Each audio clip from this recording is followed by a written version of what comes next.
Bonsoir les amis, et j'espère que vous allez bien. Eh bien, hier, nous avons parlé de la misva et de l'importance de la misva et comment en fait on reconnaissait la misva et comment on allait euh, accueillir cette misva sans rien attendre en fait, mais avec la possibilité d'en refaire une autre. Et de cette manière-là, on savait, oui ou non, si cette misva qu'on était en train de faire, eh bien, elle était avant ou après le décret. Alors, on continue, parce qu'il y a beaucoup de choses à nous raconter sur le sujet, et, et on a besoin, en fait, de comprendre comment passer entre les mailles du filet, parce que bien souvent, on fait des erreurs ou on vit des situations et on ne se rend pas compte. On ne se rend pas compte à quel point on va entraîner des choses qui vont pas être simples à vivre. On va entraîner des situations qui vont même être difficiles à vivre. Donc de cet ordre-là, il est totalement important de se souvenir de la misva et totalement important de se souvenir de comment ça fonctionne, plus ou moins. Mais là, Rabbeinu, il pénètre à l'intérieur de la misva et nous explique véritablement comment ça fonctionne. Pour qu'on puisse vraiment comprendre ce qu'on est en train de faire. Et pas seulement le faire sans le comprendre. Parce que plus on acceptera, plus on sera amené à comprendre, et plus on aura envie encore de le faire, et de continuer encore à le faire, de plus en plus, et pas à le faire parce que voilà, on est obligé de le faire. Les obligations en elles-mêmes que nous avons à travers nos commandements, nos obligations sont là tout simplement, non pas dans le sens comme on pourrait le prendre, et si on le prend de cette manière-là, c'est tout simplement parce qu'on n'a pas compris. Si on le prend de cette manière-là, c'est tout simplement parce qu'on le refuse. Et on le refuse pourquoi? Parce qu'on n'a pas compris. Non, ce sont des obligations parce que nous sommes des obligés. Mais un obligé, c'est quoi? Un obligé, c'est vraiment un individu qui reçoit cette possibilité de pouvoir le faire. Qui, comme nous, a reçu la possibilité de pouvoir faire ces 613 mitzvot? D'ailleurs, il n'y a que Moshe Rabbeinu, comme on dit, qui a réussi dans sa vie à réaliser ces 613 mitzvot. Mais nous, mais nous, qui a reçu cette possibilité? Alors j'entends bien souvent que certains voilà, ont des difficultés parce que on doit faire ceci, on doit faire cela. Mais c'est tout simplement parce qu'ils n'ont pas compris. C'est d'une utilité. Nous sommes des obligés parce que c'est une haute utilité. Utilité. Ça va nous servir à grandir, ça va nous servir à passer entre les mailles du filet, ça va nous servir à ne pas nous laisser écraser par les astres. Tous les autres sont manipulés par leur planète, par les astres qui sont au-dessus de nous, tous les autres. Nous, on a la possibilité de passer au-dessus. Et ça, c'est parce que nous sommes obligés. Nous sommes des obligés. Donc nous avons été choisis pour porter cette possibilité, ces responsabilités qui vont nous donner la possibilité d'évoluer et en même temps de passer entre les mailles du filet. Donc on continue. On trouve cela exprimé dans l'adage de nos pères, Principe des pères, chapitre 4, la récompense d'une misva. C'est lorsque Dieu nous fournit l'occasion de faire une autre misva. C'est la récompense. Il nous dit non, voilà, il n'y a plus de décret, c'est terminé. Voilà. Je t'offre encore la possibilité, eh bien, de t'approcher de moi.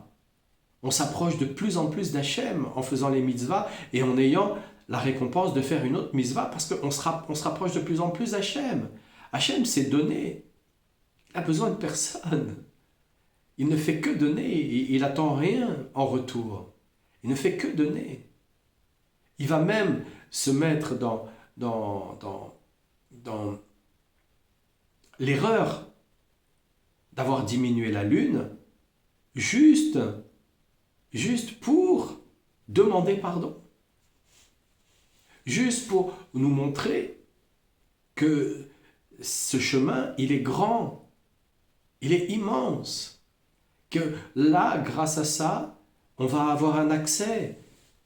Parce que grâce à ça, on ne demande pas pardon juste pour demander pardon.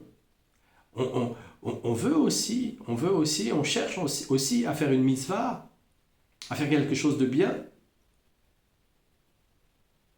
J'entends très souvent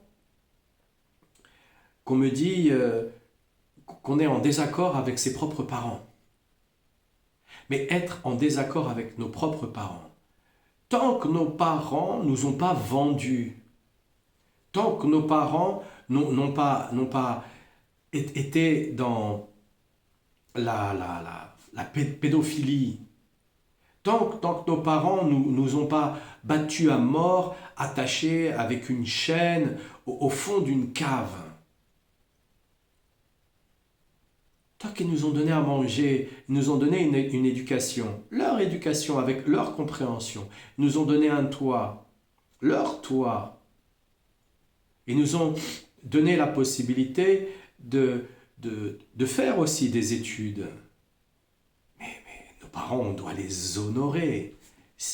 Voilà, peu importe de la manière dont ça a été fait, peu importe si on est en contradiction avec eux, peu importe si ils nous ont pas donné ce qu'on attendait. Mais c'est très bien même d'ailleurs qu'ils ne nous aient pas donné ce qu'on attendait. Ça va nous permettre de faire une grande mitzvah, c'est-à-dire d'aller les voir, de parler avec eux et de les aimer tels qu'ils sont. Car nous avons tiré plaisir de la mitzvah elle-même. Ben oui, on a pris du plaisir à le faire. On est content de le faire. Et on va pouvoir recommencer. Et c'est ce qui fait la différence entre le niveau de prophétie auquel Moshe Rabbeinu a accédé et celui qu'ont atteint les autres prophètes. Rachi nous apprend que il nous apprend cela à propos du verset des Nombres, dans chapitre 30, verset 2. Et Moïse a parlé au chef des tribus. Telle est la chose que Dieu a ordonnée. Tous les prophètes ont commencé leur prophétie par « Voici ce que Dieu a dit ». Seul Moïse, qui avait un niveau de prophétie supérieur, commençait aussi sa prophétie par les termes « Telle est la chose ». Le niveau de prophétie, voici, est appelé vision trouble, alors que le niveau, telle est la chose, est appelé vision claire. Pourquoi? Parce qu'il était content de faire cette mitzvah. Il était content de faire ces mitzvahs. Il était honoré que Dieu l'ait choisi. Hachem, il le choisit, il est honoré. Il n'a pas envie de faire autre chose, il est juste honoré. Quand on commence à être honoré, quand on commence à ressentir justement l'honneur, c'est toujours mon nez, je suis toujours enrhumé, c'est l'honneur que Hachem nous fait en nous proposant des mitzvahs, quand on ressent, mais tout change, tout se traduit. Il existe une correspondance entre ces deux niveaux de prophétie et les manières de servir Hachem. En effet, il y a des gens qui accomplissent la mitzvah en vue d'une récompense dans le monde futur. ne tirant aucun plaisir de la mitzvah elle-même. Et si ce n'était la récompense qu'ils attendent dans le monde futur. Ils n'auraient pas accompli la mitzvah.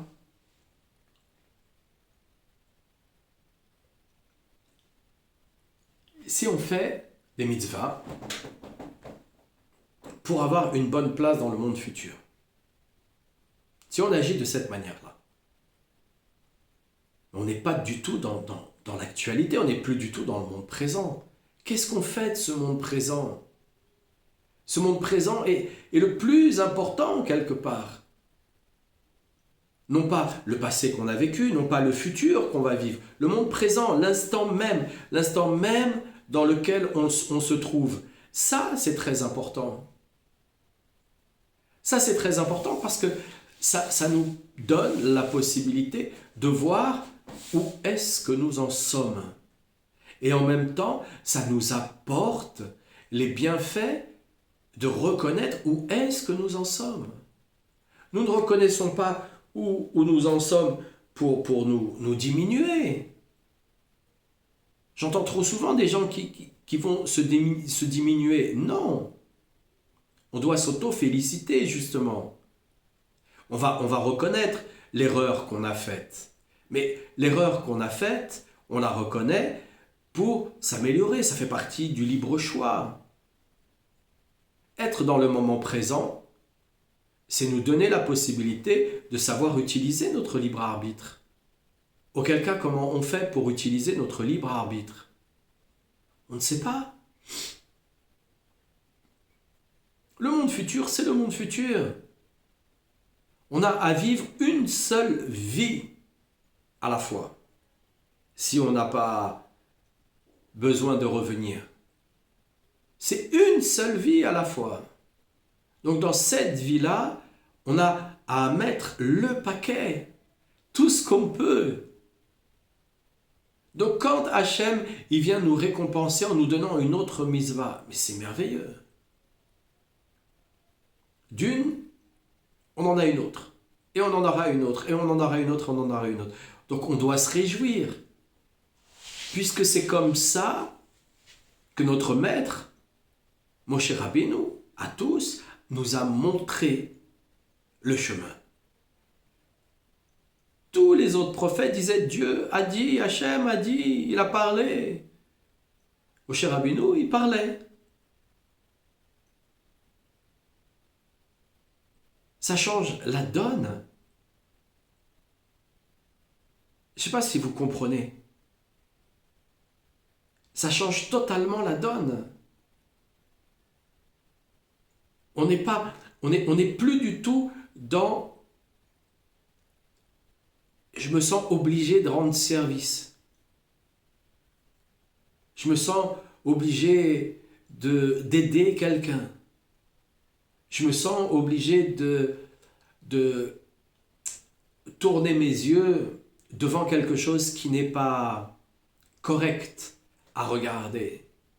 Je me sens obligé d'éteindre quelque chose qui n'est pas correct à entendre. Non, on n'est plus dans cette dynamique-là. On le fait parce que c'est bien. On le fait parce que ça nous apporte un sentiment où ça y est, j'ai réussi à comprendre à quel point ça faisait le bien pour moi, ça faisait le bien pour tout le monde, puisque je suis rattaché avec tout le monde. On n'est pas un électron libre, on est rattaché avec tout le monde. On fait partie d'un maillon, d'une chaîne.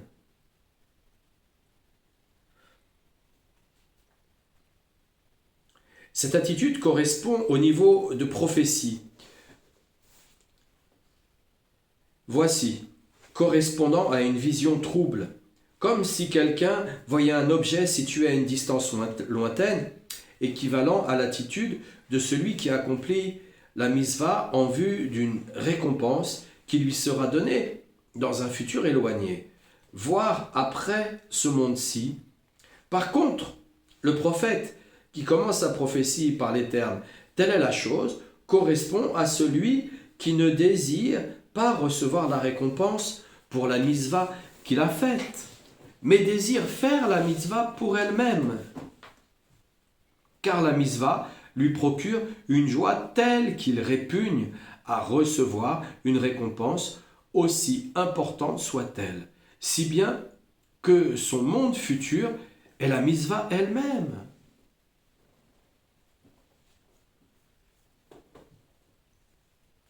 Comprenez à quel point c'est grand. Son monde futur, c'est la mitzvah elle-même. Dieu n'est que mitzvah. Dieu ne fait que donner. Donc son monde futur, c'est être à côté d'Hachem. Son monde futur, c'est vivre à côté d'Hachem. C'est immense ce qui est raconté là. C'est très grand ce qui est raconté là. Nous avons une illustration de cela dans le psaume 126, verset 6, où il est question du paiement de la récompense désignée par le terme prophète. Les 4 lettres de ce mot, étant donné les initiales de « il viendra joyeux portant ses gerbes », figurant en fin de verset, le début du verset, il va semer le grain avec les pleurs, fait allusion à celui qui accomplit la mitzvah avec peine et qui n'aura de joie que lorsqu'il recevra sa récompense dans le monde futur.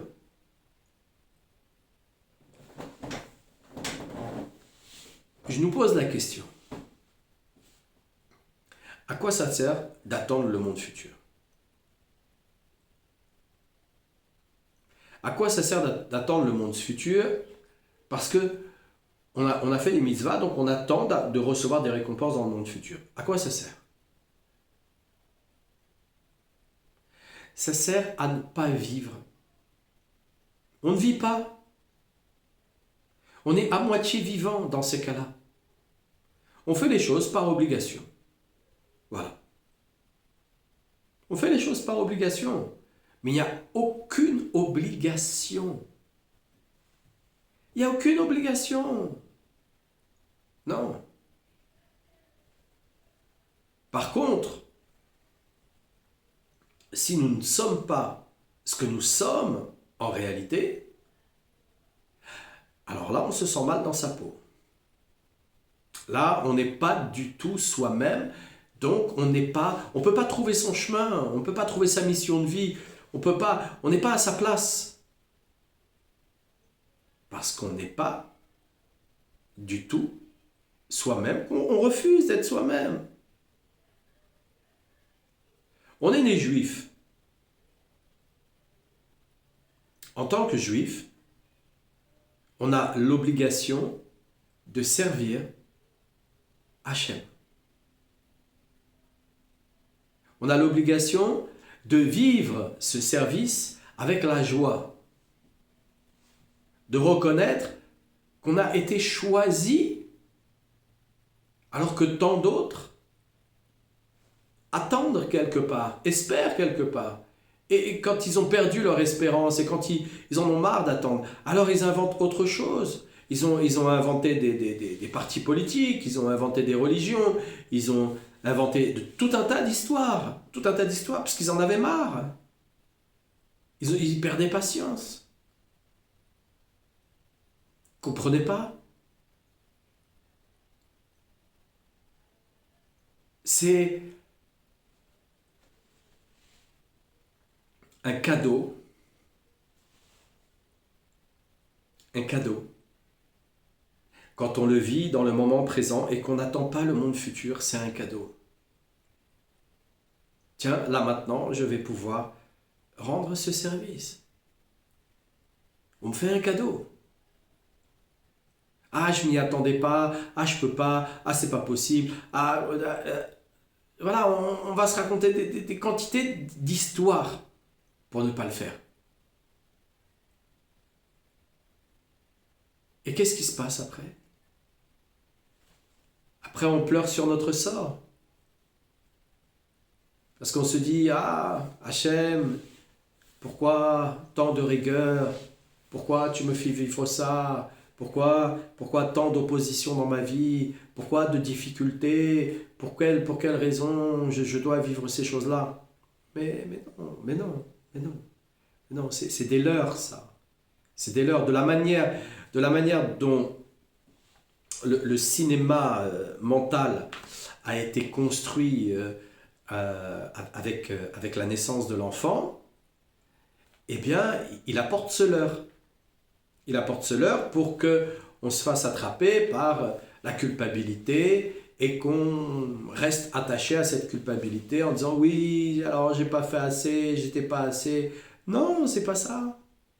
Ça n'a strictement rien à voir avec cette réalité. C'est pas parce qu'on n'a pas fait assez ou quoi que ce soit. C'est un leurre. On est là pour comprendre que les obstacles sont là pour nous montrer et affirmer avec nous-mêmes notre détermination à aller vers notre but. Alors oui, ça prend du temps, parce que les obstacles, ça prend du temps. C'est plus simple une ligne droite, alors qu'à chaque fois on doit sauter, monter, descendre, monter, descendre, monter, descendre pour aller, alors qu'on pense que c'est plus simple d'aller tout droit sur une ligne droite. Mais quand c'est tout droit, quand c'est une ligne droite, c'est soit parce qu'on a accompli et qu'on sait, qu'on connaît nos valeurs, qu'on sait que sur ce chemin, on est récompensé. Mais si on y reste trop, on risque de tomber dans la futilité. Donc quand on voit certains et qu'on identifie comme si pour eux c'était plus simple, c'était plus droit, moins d'obstacles, déjà c'est un leurre, déjà c'est un mensonge qu'on se dit avec soi-même. Pourquoi? Parce qu'on est tombé dans la convoitise. On s'est fait attraper par l'orgueil. On s'est fait attraper par la jalousie. Lui il a ça, moi j'ai pas ça, lui il a ceci, moi j'ai pas ceci. Chacun il a ce qu'il a. Chacun il a ce qu'il a. Si l'autre il a ça et que moi je l'ai pas, c'est peut-être parce que moi je me suis pas donné l'effort de pouvoir l'obtenir. Mais jusqu'à présent, c'est du sang qui coule dans nos veines, nous avons des os, nous avons une tête, nous avons le temps pour étudier, nous avons, grâce à Dieu, une bonne santé pour pouvoir travailler, alors je peux y arriver, si vraiment je le veux. Mais si j'attends pas, si je crois qu'il faut l'avoir tout de suite, parce que soi-disant, je l'aurais mérité. Mais si je ne l'ai pas, c'est que j'en ai pas besoin. J'entends souvent des gens aussi qui me disent « Ah, j'aurais dû dire ceci à ce moment-là. » Mais si j'ai pas eu l'idée, si j'ai pas eu l'idée de le dire, c'est que je ne devais pas le dire. Pourquoi je viens après me réprimander de pas l'avoir dit? Je dois juste comprendre que à ce moment-là, je devais écouter. Je te fais écouter, c'est tout. Et puis si j'ai répondu quelque chose, c'est très bien. Voilà, j'ai répondu ça, c'était très bien. Voilà.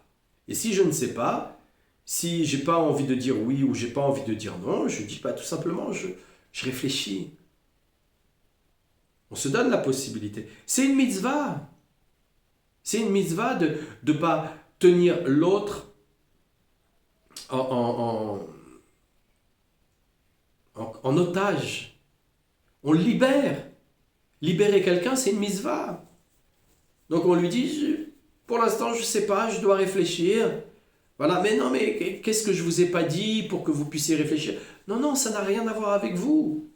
Je ne sais pas si je le veux vraiment ou si j'en veux pas vraiment, si j'en ai vraiment l'utilité ou pas l'utilité. À quoi ça me sert?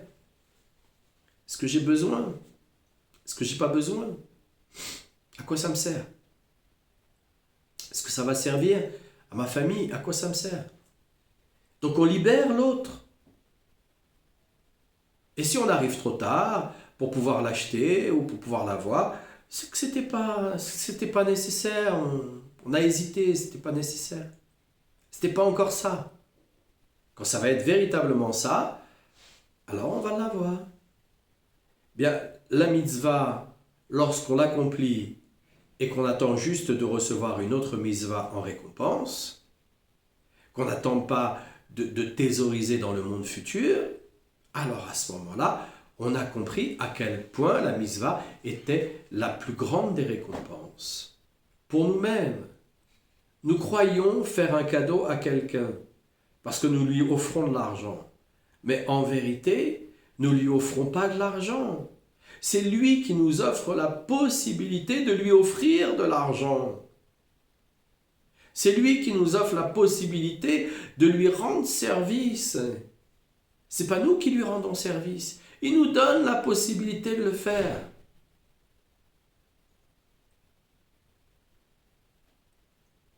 Et là, on est payé par une autre mitzvah.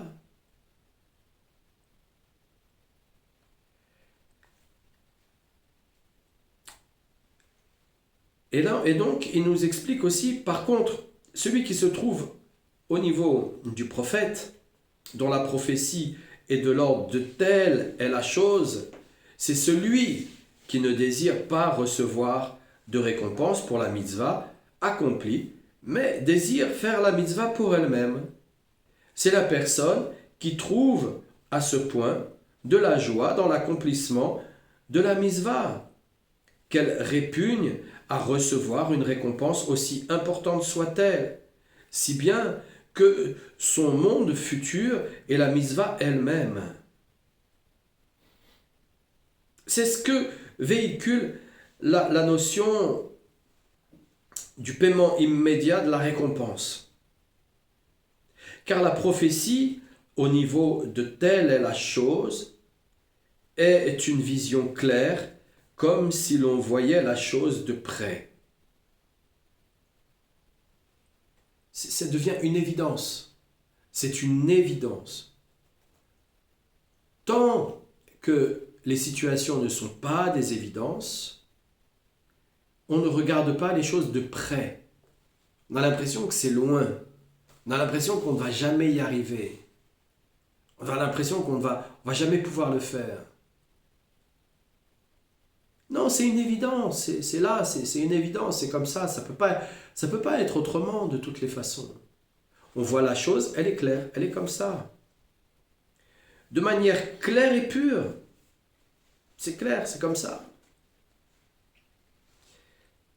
De même, celui qui tire plaisir de la mitzvah elle-même voit sa récompense à portée de main. C'est pareil. On rend un service, on fait du bien, on voit à quel point on est quelqu'un de bon, on est quelqu'un de bien. On est reconnaissant envers nous-mêmes du chemin. On aurait pu se perdre.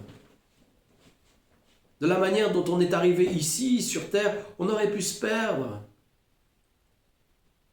Et au Hachem, non, on ne s'est pas perdu. On a compris l'importance de se tenir correctement.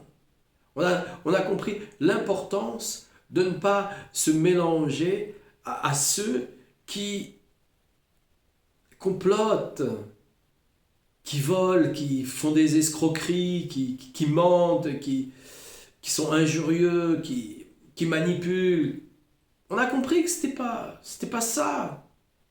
On a compris, on a regardé, on a vu un peu leur futur, on les a vus comment ils ont évolué. Et voilà, ils sont moches. Et on se dit non, on a bien fait. On a bien fait de ne pas aller par là. C'était pas ça qu'il fallait faire. Et si on l'a fait, et si on s'est trompé, et si on est allé dans ces chemins-là, Baruch Hashem, il nous pardonne. Il nous pardonne. On prend le chemin de la Teshuvah, il nous pardonne, on fait nos mitzvahs, il nous pardonne, et tous les jours il nous pardonne. Et on n'a plus à s'en vouloir. Et si on continue à s'en vouloir, eh bien, on en fait et on continue. C'est qu'on n'en a pas fait assez. On n'y croit pas assez et c'est pas encore assez rentré dans le marbre de la tête. Parfois, on a la tête qui est trop dure. Donc, c'est pas. Donc, on en fait. On y croit. On y croit. On va y arriver.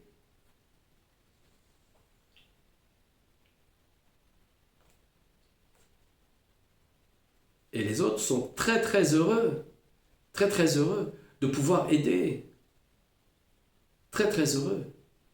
Mais pas n'importe comment. Pas n'importe comment.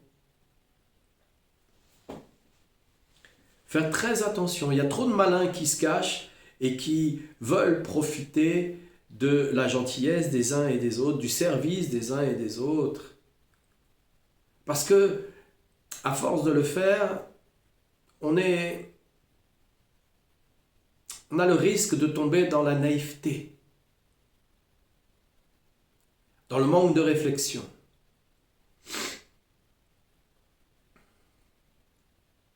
Non. On doit réfléchir. On a envie, le cœur il dit oui, la tête elle doit réfléchir.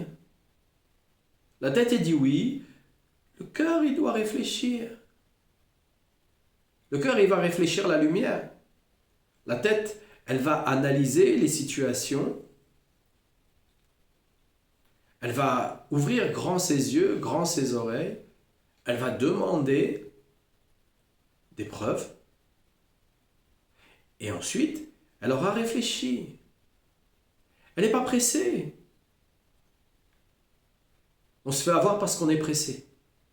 On se fait avoir parce qu'on croit que c'est l'opportunité du siècle. L'opportunité du siècle, c'est Hachem.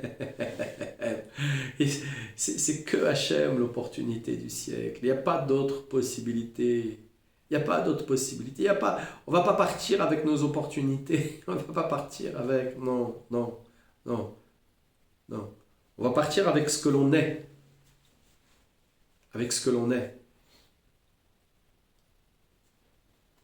Or, la personne qui a atteint un tel niveau, c'est-à-dire accompli la mitzvah avec tellement de joie qu'elle fait fi de la récompense promise pour cette mitzvah dans le monde futur, sera à même de savoir si Hachem a oui ou non arrêté un décret contre Israël, contre lui. En effet, les mitzvot constituent un véritable édifice. Et ce sont les mitzvot qui donnent vie à chacun des niveaux de la création, les niveaux de l'homme, de l'espace et du temps. Car ces trois niveaux doivent leur existence aux mitzvot. Comme il est dit dans le verset des psaumes 33, verset 4, toute son œuvre repose sur la foi. Et il est dit également, psaume 129, toutes les mitzvot reposent sur la foi. Et le Saint béni soit-il ne forme qu'une seule et même entité avec les mitzvot.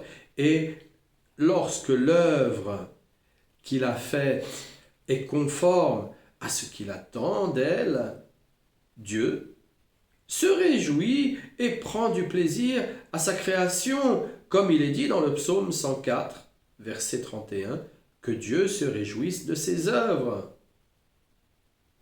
Et de la même manière, un artisan ayant fabriqué un objet constate qu'il est réussi et en prend du plaisir. Juste prendre du plaisir, juste être heureux de ce que l'on fait, heureux de ce qu'on est en train de faire. C'est comme ça. Aujourd'hui, j'ai fait ça, c'est très bien. Demain, je m'améliorerai. Et demain, je m'améliore. Mais si à chaque fois, je ne suis pas content de ce que j'ai fait, si à chaque fois, j'attends la récompense dans le monde futur, est-ce que demain, je vais m'améliorer? C'est pas sûr. C'est pas sûr puisque je ne sais même pas comment je suis là aujourd'hui. Alors comment je peux m'améliorer demain puisque je ne sais pas comment je suis aujourd'hui. Je suis passé à côté de moi-même. Donc non, pas du tout. On doit avoir une relation avec soi-même qui est une relation de joie. Et les étapes que l'on vit, on doit les prendre avec de la joie. Dès qu'on commence à refuser, dès qu'on commence à avoir une attitude rebelle, dès qu'on commence à vouloir jouer, rouler des mécaniques, ça marche plus. Ça marche plus. Tu y auras toujours plus fort, tu y auras toujours plus intelligent, il y aura toujours meilleur en cherchant la comparaison et on ne vivra pas le moment présent parce que on n'aura pas vécu dans le moment présent. On ne vivra pas non plus le moment futur, le monde futur. Pourquoi? Parce que on ne vit pas dans le moment présent. Vivre dans le moment présent. Vivre dans le moment présent, c'est déjà vivre dans le monde futur. Puisque dès qu'on se trouve dans le moment présent, le passé, on le voit. Le futur, on le voit. Avec le présent. C'est la joie qui nous permet justement de voir le futur. C'est la joie qui nous permet de regarder le passé. Mais si on court toujours après ce qu'on n'a pas, l'herbe est plus verte dans notre prairie. Si on court toujours après ce qu'on n'a pas, si on fait une mitzvah parce qu'il faut le faire, mais ça devient lourd, c'est lourd à porter, c'est très lourd à porter. Alors que si on le fait parce qu'on est joyeux de le faire, on est joyeux de le faire, on est presque, on doit même remercier celui qui nous a donné la possibilité de le faire. C'est cette joie immense qui nous permet de vivre le monde futur. Parce que cette joie immense nous permet de vivre dans le monde présent. Alors je vous souhaite de vivre dans le monde présent. Je vous souhaite plein de bonnes nouvelles. Je vous souhaite le meilleur dans la compréhension des étapes. Parce que ce sont des étapes. Si on commence à le prendre comme des épreuves, alors on ne s'amuse plus, on devient sérieux. Non, ce sont des étapes. Des étapes. Et on regarde. Alors je vous souhaite plein de bonnes choses. Portez-vous bien les amis. Et à demain.